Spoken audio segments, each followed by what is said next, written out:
for giving me the opportunity to speak in the finance bill. As members from Andhra Pradesh, especially from different parties, have been speaking about this finance bill or demand for grants for the last 7 years since the bifurcation of Andhra Pradesh, the demands have still remained the same, and I would like to just repeat some of them, which are very, very important even today, which is the special status bridging of resource gap, Polavaram project, formation of railway zone, metro, road, rail projects, establishment of Vizag-Chennai corridor, construction of educational institutions, and many more. So they are still pending on behalf of the central government, whereas financial assistance is required. So through the finance bill also, I would request the Ministry of Finance to speed up this process, as 8 years has already finished since the Bifurcation Act has been started implementation. So I would request the Honourable Minister to release the rest of the funds. But Madam, today I would like to talk about the most burning issue in the state of Andhra Pradesh, which is the privatization of Vizag Steel Plant. And in principle, agreement has been taken by the cabinet saying that 100% disinvestment should be made in RINL Vizag Steel Plant. On behalf of Telugu Desam Party and the people of Andhra Pradesh, we totally oppose this decision of privatization of Vizag Steel Plant, Madam, and I would like to present my case by talking about the history of the inception of this plant.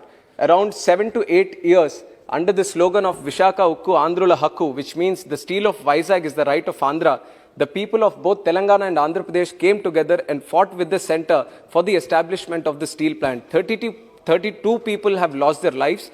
22,000 farmers have donated their lands for the establishment of this plant. So today, even if the owners of this plant is the central government, they have to realize that it was made on the sacrifices of the Telugu people, Madam. If the central government has a big heart, then they would realize that privatization of this Vizag steel plant is not the right decision, but I see that they have conveniently ignored all the emotions and sentiments of the Telugu people, and they are going with a separate argument. And one of the arguments being made is that Vizag steel plant is a sick unit. I beg to differ, Madam. I'd like to place some of the stats on record, where it is between 2000 and 2015, the turnover has been 1.4 lakh crores and profits after taxes of 12,600 crores. And for 13 consecutive years, it exceeded 100% capacity utilization. Vizag Steel Plant has achieved an all-time high of 1.3 million tons in exports. And recently, in times of COVID also, the workers have worked putting their lives at risk, and December 2020, profit of 212 crores. Jan 2021, 134 crores profit. Feb 2021, 165 crores profit, and this present month, they are expecting 300 plus crores profit. So I beg to differ whenever they say that Vizag Steel Plant is a sick unit. And the second argument being made by the central government, often when it comes to disinvestment of PSUs, is that we shouldn't waste taxpayers' money in these sick units. First of all, I explained it's not a sick unit, but the second argument where taxpayers' money is being used, I'd like to present my case here also. Since the inception of the Vizag Steel Plant, the contribution from the central government to the plant has been 4,900 crores in terms of equity and 1,300 crores in terms of restructuring package. So the total amount given is 6,200 crores. But what has the Vizag Steel Plant paid back to the central government? It is up to the tune of 43,000 crores.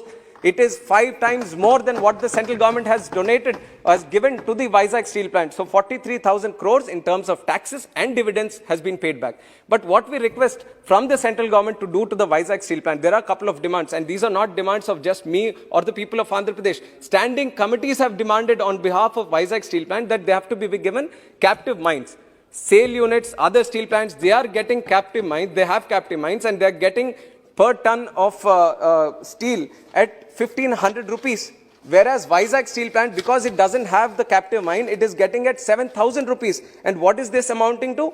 VSP loses 5,260 crores for every ton of steel it sells, and which is translated to a loss of 2,300 crores in the last fiscal year alone. So what we really request from the central government, if they want to help the Vizag Steel Plant, is that they should cater for captive mines for this and provide a level playing field just like other steel plants. And the other thing we are requesting is to reduce the interest rates. When Tata Steel Plant is getting loans from the banks at 8% interest rate, Vizag Steel Plant, which is under the finance department, which is under the central government, it is getting at 14%. And this again is resulting in losses up to the fact of 1,500 crores just in interest payments, Madam. And there are other solutions also. Why not club SAIL and RINL together and try to take everyone in the same line? That is not being done. And when it comes to the exports of this iron ore, 82% of our total iron ore exports goes to China. We are blocking apps from China. We are trying to see that made in India be boosted. Now 80% of iron ore is going to China, and China accounts for all the global steel output. When you have such good functioning steel plants within the country, why don't you give the existing iron ore to them and help them, which is under your own care? So this is what we are requesting. Why show the stepmotherly treatment towards Andhra? And I'm saying stepmotherly because on 16th of March, the Honorable Minister of Heavy Industries, I'll complete in 1 minute, madam. Heavy Industries and Public Enterprises says on the floor of the House that those PSUs which can be revived will be revived. This is a statement from the central government. And where is it applicable? Only in Gujarat, madam. GSPC, which has been a SIC unit, ONGC acquired 80% of Gujarat State Petroleum Corporation for nearly 8,000 crores. ONGC even pays 1,300 crores. So this attitude is being shown to PSUs in Gujarat. Why not to the plants in Vizag? Why this stepmotherly treatment? The central government talks about one nation, one election, one nation, one ration, and so many things which should be in one nation, one constitution. I demand for one nation, one justice. If something is happening from the central government towards Gujarat in a certain way, I would request that also be happening to Vizag steel plant, which is in the state of Andhra Pradesh, madam. If the central government doesn't want to listen to me, I would like to give a cue from the former Prime Minister Atal Bihari Vajpayee ji, madam. We really miss him from the state of Andhra Pradesh, especially today, because a similar case of privatization came during the NDA-1 rule under the Prime Ministership of Vajpayee ji. Then Chandrababu Naidu ji, who was the Chief Minister, and Yaran Naidu ji, who was the Parliamentary Party leader from TDP, they led a delegation from Andhra Pradesh. They met Vajpayee ji. He listened to the unions, to the leaders, to the people of Visakhapatnam and Andhra Pradesh. He understood the emotions, the sentiments, and he then provided equity to Vizag Steel Plant. Madam, 30 seconds.